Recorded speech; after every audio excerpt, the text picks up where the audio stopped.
Just to be sure, there's a spoiler.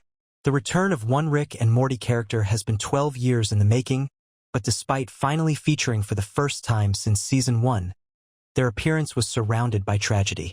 Birddaughter's return earlier in Season 8 suggested Rick and Morty may feature its fair share of familiar faces, which Episode 9 confirmed through Morty's story. Having already saved his dad from the spirit of a sex-crazed Easter bunny and started a rebellion on a cryo ship, it seemed like Morty's adventures couldn't get any more bizarre until Episode 9 came around. Morty Daddy forced the titular character to confront an important figure from his past. His son, Morty Jr. Unfortunately, things weren't exactly perfect. The duo's relationship was surprisingly wholesome, and they got on well throughout the majority of their time together. But Morty's motivation for meeting up with his son was far from cheery. Additionally, the conclusion to Morty Jr.'s story in Season 8 highlights a harsh reality about his father, subsequently confirming a heartbreaking truth about Gazorpian's life. Welcome to Movie Spy. The return of Morty Jr. was a harsh reminder that Morty completely abandoned his son. Morty hasn't had an interaction with his son since the show's first season, with Morty Jr. finally getting his first proper appearance since Season 1. His presence should have provided a feel-good factor to the episode. However, it only confirmed what an absent father Morty had been. Considering he is still only a 14-year-old child in the series, it is understandable that Morty isn't ready to be a father. Unfortunately, this has resulted in him missing the majority of Morty Jr.'s life. Morty only decided to visit his son after realizing he was calling from the hospital. And when he arrived, Morty Jr. appeared to be nearing the end of his life. He was shown in an elderly state and hooked up to machines, claiming he wanted to make peace with his mother.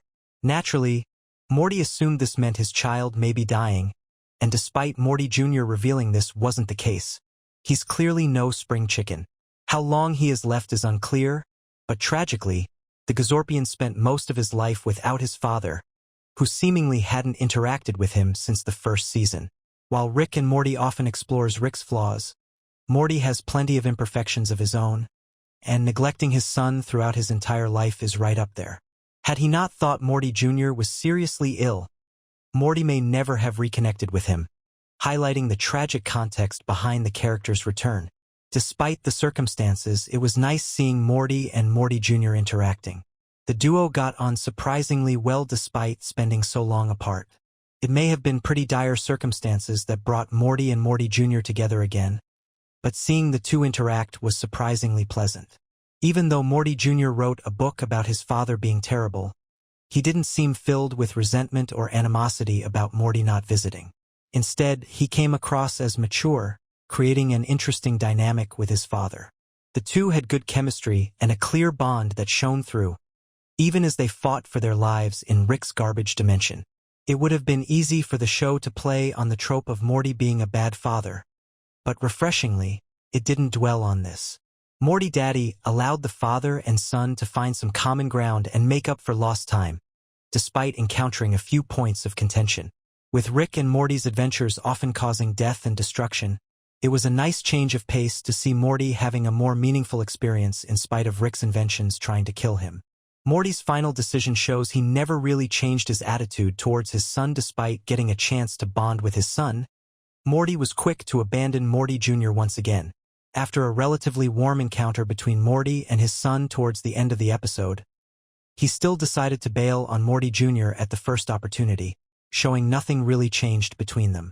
Sure, they at least got to spend some time together and strengthen their connection, but Morty clearly doesn't want to be in his son's life permanently.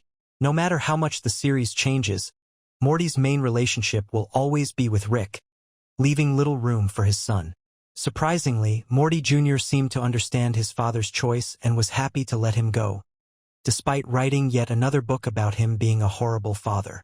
It's possible this could be a way of expressing his true feelings, but the likely reality is that it's his best way of making money, suggesting the novels are nothing personal.